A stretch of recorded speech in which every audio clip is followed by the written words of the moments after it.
തൃശൂർ ജില്ലയിൽ കനത്ത മഴയിൽ വ്യാപകമായ നാശനഷ്ടങ്ങൾ സംഭവിച്ചിരിക്കുകയാണ്. പലയിടങ്ങളിലും വെള്ളം വ്യാപകമായി കയറി കൃഷിയിടങ്ങളടക്കം വീടുകളിലടക്കം വെള്ളം കയറിയിരിക്കുകയാണ്.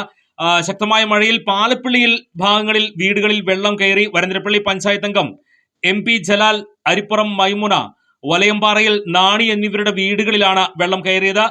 റബ്ബർ എസ്റ്റേറ്റിൽ നിന്ന് കുത്തിയൊലിച്ചെത്തുന്ന വെള്ളം വീടുകൾക്കും ചുറ്റും എത്തുകയായിരുന്നു. റബ്ബർ തോട്ടത്തിൽ കാന തീർത്ത വെള്ളം ഒഴുക്കിവിടണമെന്ന് നാട്ടുകാർ പല പ്രാവശ്യം ആവശ്യപ്പെട്ടിട്ടും തോട്ടം മാനേജ്മെന്റ് നടപടി എടുക്കാത്തതാണ് വെള്ളക്കെട്ടിന് കാരണമായതെന്നാണ് പ്രദേശവാസികൾ പറയുന്നത്. ഒരുപക്ഷെ മഴ ശക്തമായി തുടരുന്നതോടെ മലമുകളിൽ നിന്നെത്തുന്ന വെള്ളം കൂടുതലായി വീടുകളിൽ എത്തുമെന്ന ആശങ്കയിലും ഈ പ്രദേശവാസികളുണ്ട്. മഴ ശക്തമാകുന്നതോടെ വരന്തരപ്പള്ളി റോഡിൽ പലയിടത്തും വെള്ളക്കെട്ട് രൂപപ്പെട്ടിരിക്കുകയാണ്. ശക്തമായ മഴയിൽ കല്ലൂർ, ഭരത, ചെമ്മങ്കണ്ടം പ്രദേശത്ത് പല വീടുകളിലും വെള്ളം കയറിയിരിക്കുകയാണ്. തോടിന്റെ വശങ്ങൾ ഇടിഞ്ഞ് പറമ്പുകളിലേക്ക് വെള്ളം കയറി.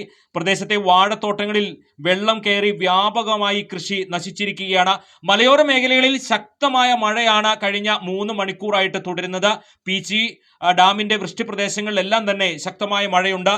പ്രത്യേകിച്ച് മലയോര മേഖല മരോട്ടിച്ചാൽ, മാന്നമംഗലം, പുത്തൂർ, വെട്ടുകാട് പ്രദേശങ്ങളെല്ലാം തന്നെ രൂക്ഷമായ വെള്ളക്കെട്ടാണ്.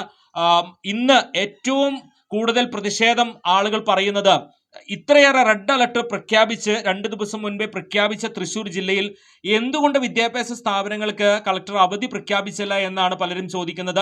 ഈ കനത്ത മഴയിലും വിദ്യാലയങ്ങൾ തുറന്നു പ്രവർത്തിക്കുകയാണ്. എടുത്തു പറയേണ്ട മറ്റൊരു കാര്യം, മലയോര മേഖലയിലെ മരോട്ടിച്ചാൽ പ്രദേശങ്ങളിൽ ഈ വിദ്യാലയത്തിലേക്ക് കടന്നു വരണമെങ്കിൽ ഒരു പാതയും ഇല്ലാത്ത അവസ്ഥയാണ്. മരോട്ടിച്ചാൽ, മാന്നമംഗലം മേഖലയിലൂടെ വാഹന ഗതാഗതം തടസ്സപ്പെട്ടിട്ട് ഒരാഴ്ചയുടെ മേൽ ആയിട്ടുണ്ട്. പ്രത്യേകിച്ച് നമുക്കറിയാം, വഴിനടച്ചിറ പാലം കഴിഞ്ഞ 2 ആഴ്ച മുൻപാണ് തകർന്നത്. അതോടൊപ്പം തന്നെ ആ പ്രദേശങ്ങളിലൂടെ വാഹന ഗതാഗതം പൂർണ്ണമായും നിർത്തിവെച്ചിരിക്കുകയാണ്. ഈ വിദ്യാലയത്തിന്റെ മുൻഭാഗത്തോടെയുള്ള ഒരു റോഡുണ്ട്. ആ റോഡ് നിറയെ വെള്ളക്കെട്ട് രൂപപ്പെട്ടിരിക്കുകയാണ്. മാന്നമംഗലം കട്ടിങ് വഴിയിലും ശക്തമായ വെള്ളക്കെട്ടാണ്. എന്നിരുന്നാലും വിദ്യാർത്ഥികൾ ഈ വിദ്യാലയത്തിലേക്ക് കടന്നു വരേണ്ടതായി അവസ്ഥയാണ്. ഇന്ന് അവധി പ്രഖ്യാപിച്ചിട്ടില്ല എന്നതും പ്രതിഷേധാർഹമാണ്. മാന്നമംഗലം, പുത്തൂർ വഴിയിൽ പലയിടങ്ങളിലും വെള്ളം കയറിയിട്ടുണ്ട്. പുത്തങ്കാട് പ്രദേശങ്ങളിൽ മുഴുവൻ ഭാഗങ്ങളിലും വെള്ളക്കെട്ടാണ്. പല വീടുകളിലേക്കും വെള്ളം ഇരച്ചെത്തുന്ന അവസ്ഥയാണ് കാണുന്നത്. മലയോര മേഖല അക്ഷരാർത്ഥത്തിൽ വെള്ളക്കെട്ടിന്റെ ഒരു പിടിയിലേക്കും ഒപ്പം തന്നെ വീടുകളിലേക്കും അപകടകരമായ വിധത്തിൽ മലമുകളിൽ നിന്ന് വെള്ളം കുതിച്ച് എത്തുന്നൊരവസ്ഥയിലേക്കാണ് പോകുന്നത്. മഴ ഇനി ഒരു പക്ഷേ ശക്തമായാൽ ഈ പ്രദേശങ്ങളിലെല്ലാം വ്യാപകമായ നാശനഷ്ടങ്ങൾ സംഭവിക്കാൻ ഇടയുണ്ട്. പ്രത്യേകിച്ച് കൃഷിനാശത്തെക്കാൾ ഉപരി വീടുകൾ എല്ലാം തന്നെ വെള്ളം കയറി വല്ലാത്തൊരു അവസ്ഥയിൽ തന്നെയാണ് ഈ പ്രദേശം കടന്നു പോകുന്നത്. ഭരത, ചെമ്മങ്കണ്ടം റോഡിൽ വെള്ളം കയറി ഗതാഗതം തടസ്സപ്പെട്ടിരിക്കുകയാണ്. കല്ലൂർ കിഴക്കൻ മേഖലയിൽ മണ്ണിടിച്ചിൽ പല ഭാഗങ്ങളിലും ഉണ്ടായിട്ടുണ്ട്.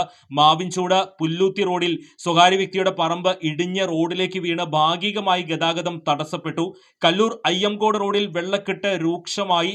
കുറുമാലിപ്പുഴയോരത്തെ താഴ്ന്ന പ്രദേശങ്ങളിൽ വെള്ളം കയറുവാനുള്ള സാധ്യത ഏറെയാണ്. പല ഭാഗങ്ങളിലും വെള്ളം കയറി തുടങ്ങിയതായിട്ടാണ് റിപ്പോർട്ടുകൾ വരുന്നത്. ഒരുപക്ഷെ വരുന്ന മണിക്കൂറുകളിൽ മഴ കനത്താൽ ഒരുപക്ഷെ താഴ്ന്ന പ്രദേശങ്ങളിലെല്ലാം തന്നെ വെള്ളത്താൽ മൂടപ്പെട്ടു പോകും. തൃശൂർ നഗരത്തിലും സ്ഥിതിവിശേഷം മോശമല്ല. കനത്ത മഴയിലാണ്. പലയിടങ്ങളിലും കനത്ത വെള്ളക്കെട്ട് തന്നെയാണ് ഈ മണിക്കൂറിൽ പുതുക്കാട് ന്യൂസ് റിപ്പോർട്ട് ചെയ്യുന്നത്.